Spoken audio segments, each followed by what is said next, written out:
কেন বলবে আমরা আবাসিক হোটেলের মেয়ে? আমরা কি হোটেলে গেছি? ওরা কি দেখছে আমাদের? ওদের কি প্রমাণ আছে? ওনারা বলতেছে ওদের কিছু ভিতরে দেখেন এটা নিয়ে সমস্যা করতেছে, তাদের স্টুডেন্টরাই সমস্যা করতেছে যে এখানে ঠিকমতো ক্লাস নিচ্ছে না, কোর্স করতেছে না। আপনি এখানে এই আন্টিদের কাছ থেকে জিজ্ঞেস করেন, ওনার মেয়েরা আছে এখানে ভিতরে, ওনারা হচ্ছে ভর্তি হয়েছে কিন্তু ওনারা এখানে কোনো ঠিকভাবে ক্লাস নেয় না। এয়ার হোস্টেসের নামে একটা আপনি একটু সামনে যাই আমি।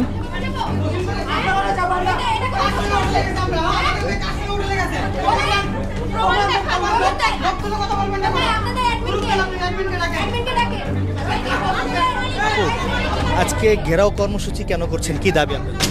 ওনারা আমাদের মানে বাজে মন্তব্য করেছে। আমাদের কি বাজে মন্তব্য? আমরা নাকি হোস্টেলের মেয়ে পিক তুলে মানে এরকম পোস্ট করা হয়েছে।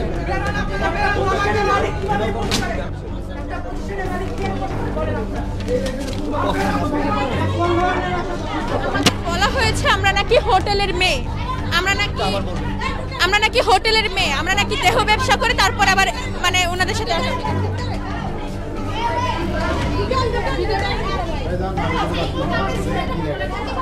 আপু কি দাবিতে আজকে এই কর্মসূচি পালন করছেন? ভাইয়া আমাদের নিয়ে অনেক বাজে বাজে মন্তব্য করে, আমরা আমাদের টাকা নিয়ে হাতিয়ে খাচ্ছে এরা আমাদের। আমি বাজে বাজে মন্তব্য আমরা হোটেলের মেয়ে, আমরা ভালো মেয়ে না, সোহেল রানা ওই মেয়ে না, তাহলে আমাদেরকে কেন বলবে হোটেলের মেয়ে? আমরা কি হোটেলে রাত কাটিয়েছি? আমরা তো স্টুডেন্ট, একটা স্টুডেন্টকে তো আসলে কারা হোটেলের মেয়ে? জব A1 যে মালিক হয়তো বা ওনারে বলেছে, কমেন্ট করেছে, বাট আমরা তো হোটেলের মেয়ে না, আমরা তো স্টুডেন্টদেরকে ওনারা এভাবে তো মন্তব্য করা ঠিক না। আর ওনারা আমাদেরকে কেন হোটেলের মেয়ে বলবে?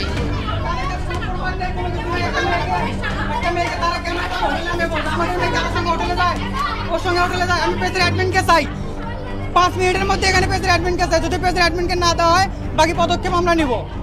আমরা এখানে ভাঙচুর করতে আসি নাই। আমাদের অনেক কষ্ট করে পড়তে দেওয়া হয়েছে, অন্য কোচিং সেন্টার থেকে এত বাজে মন্তব্য করতে পারে? কারণ এখানে আপনি লস্টের ইনকাম থেকে আমরা একটা কোর্স করছি যেন হচ্ছে আমরা ভালোমতো একটা লাইফ সেটেল করতে পারি। সেখানে ওরা এত বাজে মন্তব্য করছে। হোটেলের মেয়ে কাকে বলে? এটা কোন ধরনের কথা? What is this? এটা কি এই শব্দ? কি কোথা থেকে আসছে এই শব্দ? আবাসিক হোটেলের মেয়ে ওরা কি মিন করতে চায়? আমরা এত আমাদের ফ্যামিলি এত স্ট্রাগল করতেছে আমাদের একটু প্রতিষ্ঠিত করানোর জন্য, ওরা এইসব বাজে মন্তব্য কেন করবে? ভাই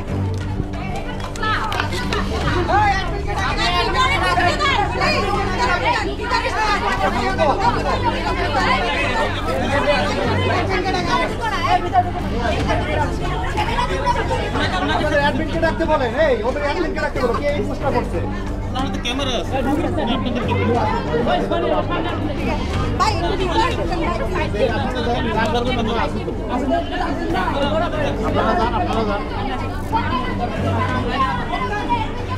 পুরো বিষয়টা আসলে আমি আপনার কাছ থেকে জানতে চাচ্ছি। আজকে কনসেপ্ট টাওয়ারে এখানে এসেছেন কি দাবিতে, কি কেন এখানে ঘেরাও কর্মসূচি পালন করছেন? বাংলাদেশে ইন্টারভিউ দিয়েছি, ওইখানে হচ্ছে ওনারা আমাদেরকে বলতেছে যে আমরা 200 টাকা দামে শাড়ি পরে ইন্টারভিউ দিয়েছি এবং ওনারা হচ্ছে মানে ফেসবুকে বিভিন্ন ধরনের বাজে মন্তব্য করছে।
ওদের স্টুডেন্টরাই ওদের উপর ক্ষাপ্ত এবং ওদের স্টুডেন্টরা এখন ভাঙচুর করতেছে, পরে বলবে আমরা অন্য প্রতিষ্ঠানের স্টুডেন্ট এসে ভাঙচুর করছি। আপনারা দেখতে পাচ্ছেন ওদের স্টুডেন্টরা ওদের উপর অনেক বেশি ক্ষাপ্ত এবং অনেক ভাঙচুর করতেছে, কিন্তু তারপর বলবে যে আমরা অন্য প্রতিষ্ঠান থেকে এসে আমরা ভাঙচুর করছি। কিন্তু আপনারা দেখতে পাচ্ছেন যে ওদের স্টুডেন্টরাই ভাঙচুর করে চলে যেতেছে, আমরা কিন্তু কিছু করি নাই।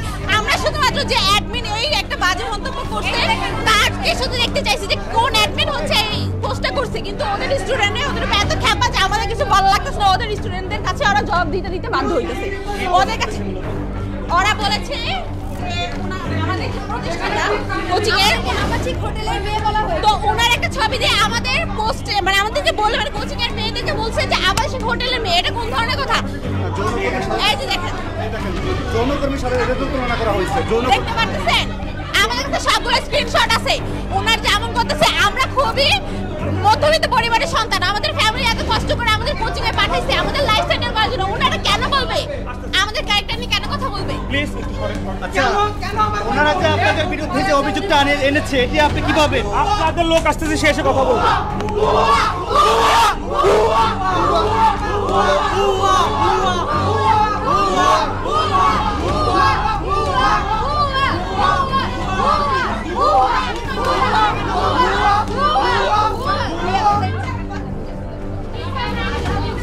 আচ্ছা আপনারা কি এখানকার শিক্ষার্থী?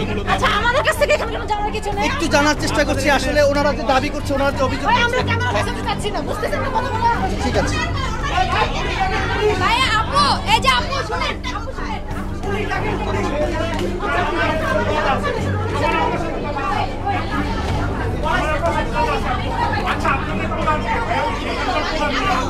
সেখানে কথা হচ্ছে, সেখানে কথা হচ্ছে। আমি বলছি যে এরা হচ্ছে প্রতিদ্বন্দ্বী প্রতিষ্ঠান, ওরা হচ্ছে আমাদের অন্য প্রতিষ্ঠান আমরা জানি যে অন্য প্রতিষ্ঠানের রেশারেশি থাকে, কিন্তু ওরা স্টুডেন্ট নিয়ে কেন কথা বলবে? আমাদেরকে এখানে দেখতে পারতেছেন বলা হয়েছে আবাসিক হোটেলের মেয়ে। কেন বলবে? আমরা মধ্যবিত্ত পরিবারের সন্তান, আমাদের ফ্যামিলি থেকে আমাদের অনেক কষ্ট করে কোর্সটা করাচ্ছে, আমরা অনেক হচ্ছে কষ্ট করে এই পর্যন্ত আসছি। তারা আমাদেরকে হোটেলের মেয়ে কেন বলবে? ওদের কোনো অধিকার আছে এটা বলার? আমরা এটা বিচার চাই। আর আমরা এখানে কোনো ভাঙচুর করি নাই, ওদের স্টুডেন্টরা ওদের উপর খ্যাপা, কারণ ওরা ভুয়া কোর্স করায় কোনো টাকা মাকা নাই, কিন্তু কোনো একজনেরও চাকরি হয় নাই তো হয় নাই, সবাইকে হচ্ছে কয়েকদিনের ভিতরে টাকা নিয়ে হয়ে যায়। এবং হচ্ছে গিয়ে কতদিন এখানে ওদের স্টুডেন্ট কাছ থেকে নেন, ওদের স্টুডেন্টরাই হচ্ছে ওদের উপর অনেক বেশি খ্যাপা, এবং ভিতরে ওদের স্টুডেন্টরাই ভাঙচুর করছে, এবং ওরা মিথ্যা অপবাদ এটা দিতে পারে মেবি ভবিষ্যতে যে আমরা এসে ভাঙচুর করছি। বাট আপনারা দেখতেই পাচ্ছেন যে ওদের স্টুডেন্টরা ওদের উপর কতটা খ্যাপা। আমরা এতটা বলিও না, ততটা ওদের স্টুডেন্টরা বলবে। ওদের স্টুডেন্ট কাছ থেকে জিজ্ঞাসা করতে পারে। কতদিন এখানে ট্রেনিং করেছে? আমি এই প্রতিষ্ঠানের না, কিন্তু এই প্রতিষ্ঠানে থেকে অনেক স্টুডেন্ট আছে, ওই যে ওখানে আপনারা দেখতে পাচ্ছেন অনেক স্টুডেন্ট আছে। আমরা এসেছি বিচারের জন্য যে আমাদের কেন হচ্ছে বলবে আবাসিক হোটেলের মেয়ে। আমরা মধ্যবিত্ত পরিবারের সন্তান, এত কষ্ট করে আমাদের ফ্যামিলি আমাদেরকে লেখাপড়া করাচ্ছে। ওনাদের প্রতিষ্ঠানের মানুষ, হ্যাঁ ওনাদের প্রতিষ্ঠানের একটা আপু, ঠিক আছে আমি আপুকে কিছু বলবো। আমাদের টিচার ফ্যাকাল্টি প্রতিটা দিনই আমাদের জব ওয়ে নিয়ে উল্টাপাল্টা বলে, যে এফবিতে পোস্ট করে। আজকে আমি সেটা নিয়ে কথা বলছি, স্যার আমি আন্ডার 18 একজন মেয়ে, আমার সামনে আপনারা জব ওয়ে নিয়ে এরকম, আমি লিটারালি বলছি I have the recording, I can hear you. আমি তাকে বলছি যে স্যার আমি আন্ডার 18 একজন মেয়ে, আমার সামনে এই ধরনের সেক্সুয়াল কোনো কথা বলবেন না। আমি তাকে বলছি, আমি ওপেনলি আমি তাকে এটা প্রোটেস্ট করছি। সে আমাকে বলছে না তোমাকে এটা শুনতে হবে, বিকজ তারা এটা করতেছে, তারা আমাদের সাথে চিট করতেছে, আমাদের ক্লাসে কিছু পড়াইতেছে না, আমরা ক্লাসে রেকর্ড করতে চাইছি, আমাদেরকে দেয় নাই পর্যন্ত, আমাদেরকে থ্রেট করছে, এগুলো রেকর্ড করা যাবে না। তারপরে আমি লুকাই রেকর্ডটা করছি, আমার কাছে রেকর্ডিং আছে, আমার কাছে সবার কাছে। এখন তারা আমাদের যে কোশ্চেনগুলো ছিল, আমরা এতদিন ক্লাস করছি, ক্লাসে আমরা আসলে কিছুই শিখি নাই, আমরা পুরো ডিপ্রেস। বাবা আমার কাছ থেকে এতগুলো টাকা নিয়ে আমরা এখানে পড়তে আসছি, লিটারালি আমার মাথা খারাপ হয়ে যেতেছে যে আমি এই টাকাগুলো কেমনে উঠাবো। তারা আমাদের টাকা তো ফেরত দিলে না, উল্টা আমাদেরকে তারা ফোর্স করতেছে যে না আমরা টাইম নিব, আমরা আবার আপনাদেরকে এগুলো পয়সা করতে চাই। বাট আমরা তো আসলে কিছু করতেই পারবো না, কারণ তারা অনেকে আমাদের টাকা নিয়ে বসে আছে। আজকে যখন আমরা জানতে চাইতেছি তখন জবের সাথে কথাই বলবে না, তারা এটা বলবে যখন রুট করতেছে আর কিছু বলে না। জবে আমরা ভাই আমাদের কোশ্চেনের অ্যানসারগুলো আছে, আমরা তো জবে নিয়ে কথা বলতে চাইতেছি না।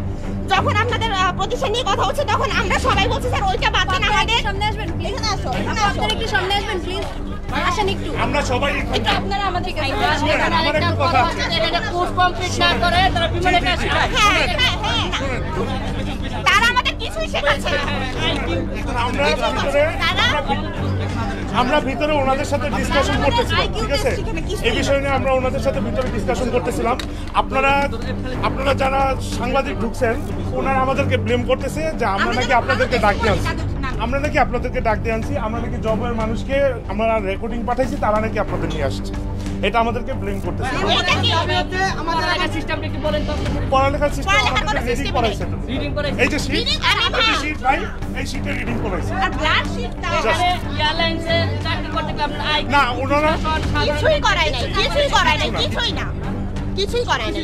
একটা দিনও কিছু পায় না। আমাদের একটা করে শীট ধরাই দিছে, ক্লাসে এসে রিডিং করাইছে। আমরা যখন সেই শীটের থেকে ম্যামরে কোনো কোশ্চেন করছি, উনি বলছে যে আমি সৌদি এয়ারলাইন্সে ছিলাম, আমি যখন ছিলাম তখন এগুলো আমার রিটার্ন আসে নাই, আমাকে এগুলো করানো হয় নাই। আমি যখন ভর্তি হয়েছি বা আমি যখন এয়ারলাইন্সে কাজ শুরু করছি, আমাদের এগুলো ফেস করা লাগে নাই। তিনি আমাদেরকে কখনো কোনো প্রশ্নের অ্যান্সার দেয়নি। তারা আমাদেরকে 30টা ক্লাস করাবে বলছে, এখন 15টা ক্লাস করে শেষ করে দিচ্ছে। 30টা ক্লাস তারা করাবে না। আমাদের সিবি ক্লাস ছিল 1 তারিখে, তারা সিবি ক্লাস 10 তারিখ আজকে নিয়ে আসছে। 1 তারিখে সিবি ক্লাস আজকে নিয়ে আসছে। 4 দিন ক্লাস আমরা করেই নাই। আচ্ছা, কিছুদিন আগে যে বিমানবালা পরীক্ষা হয়েছে, এখানে কোনো শিক্ষার্থী অংশগ্রহণ না, করেছে? কাউকে নিয়ে যায় না। ইভেন অ্যাপ্লাই করেছে, নিজের অ্যাপ্লাই করে এটা হচ্ছে এখানে ভর্তি হওয়ার নিজের আগে। যোগ্যতা দাঁড়া গেছে। ভর্তি হওয়ার আগে আমরা বলেছি অ্যাপ্লাই করে দিবেন আপনারা, ওনারা বলতেছে না, এটা আমাদের দায়িত্ব না। আমরা করব না। আবার আমাদের ভাইয়া আরেকটা কথা, আমরা এখানে হচ্ছে ক্লাস মানে কোর্স কমপ্লিট না করে এয়ারলাইন্সের প্রশিক্ষণ দেয়, এটা কি ঠিক? হ্যাঁ, এইটাই। ওইটা তো চাকরি হওয়ার না হওয়ার কোনো চান্সই নাই। ওরা ওরা আজকে আমি বলছি যে আপনারা আমাদেরকে যেগুলো শেখাচ্ছেন এটা তো আমরা ওইখানে চান্স পাওয়ার পরে অলরেডি আমরা শিখতে পারবো। তিনি আমাকে বলেন তোমার কতটুকু নলেজ আছে, তুমি কি জানো? আমরা 20 বছর এখানে কোচিং করতেছি, আগে তোমাদের এইগুলো শিখতে হবে, আদারওয়াইজ তুমি পারবা না। এগুলো না থাকলে তোমার সিবি রিকোয়ারমেন্ট নিবে না। ইত্যাদি বলছে আমাকে। আরেকটা কথা বলি, শুনেন, আমরা এখানে আসছি ওনার সাথে আমাদের ডিসকাশন করতে, আমাদের নিজেদের ডিসকাশন। দাবি হচ্ছে 3টা, আমরা 5 মিনিটের মধ্যে অ্যাডমিনকে চাই এবং আমাদের মেয়েদের সুন্দর করে ছবি তুলে তাদেরকে হোটেলে নেব। একটা ভুয়া মানে ভুয়া, ওরা পুরা ভুয়া। আমাদের সব টাকা মাইরা খাইছে। ওনারা আমরা ফার্স্ট ক্লাসে ঢুকছি, এক্সকিউজ মি, ভাইয়া আমাদের কোনো একটু সাইড দেন। এই চলো তোমরা সবাই একটু চলো। তোমরা যাও। হ্যাঁ, আমরা আমাদের টাকা পাবো। সবাই এদিকে আসো। আপনারা আমাদের এখানে আপনাদের সিলেবাস পুরো করে না, আপু, আমরা জানি, আমরা নিজেরা বুঝতেছি, আমরা কোর্স করতেছি, তারা কি করে কিছুই ভাই বলতেছে না আমাদের। শুনেন, আমরা ফার্স্টে জব নিয়ে কোনো কথাই বলি নাই, ঠিক আছে? ওনারা ক্লাসে ঢুকেই আমাদেরকে এভিডেন্স দেখাচ্ছে যে দেখেন আমরা মামলা করছি, আমাদের কাছে পুলিশের আছে, এই আছে, সেই আছে। আমরা জানতে চাই না। ওনারা কেন জানি না। কথা বলি যদি সোহেল ভাইয়া বা আমাদের সোহেল স্যার কিছু করেই থাকে তাহলে তো ওই মেয়েদের মামলা করা উচিত। তাহলে তো উনি কেন করবে মামলা? ওনার কাছে কেন দেয়? ওনার কাছে দেয়। 2021 সালে আমি ভিডিও দেখতে দেখতে ওনাদের পেজটা আমার চোখের সামনে পড়ে।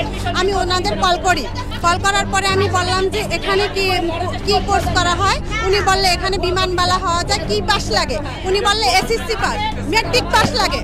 আচ্ছা, আমি বললাম আমি এই পাস করছি, আমি কি অ্যাপ্লাই করতে পারবো? বলে হ্যাঁ অ্যাপ্লাই করতে পারবেন। তারপর আমি ওনাদের সাথে যোগাযোগ করে আসার পরে বলে আমাদের থাকার সুবিধা আছে, থাকার খাওয়ার সুবিধা আছে, আপনি আমাদের যতদিন পর্যন্ত চাকরি না পাবেন ততদিন আমাদের হেল্প পাবেন।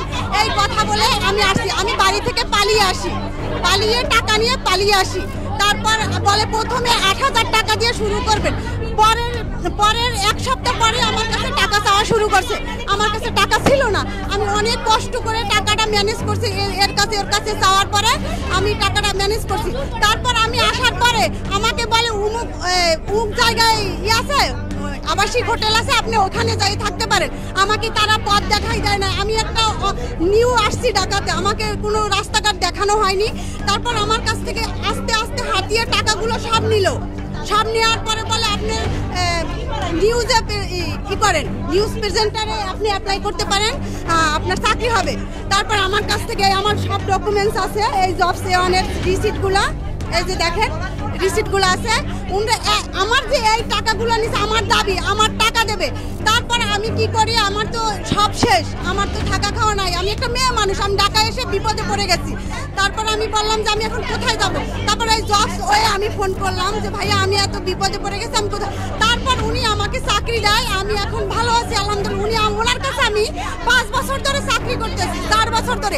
আমি ওনার একটা বাজে চরিত্র দেখলাম না। ওনারা নিয়ে এত বলতেছিলেন, বলেন।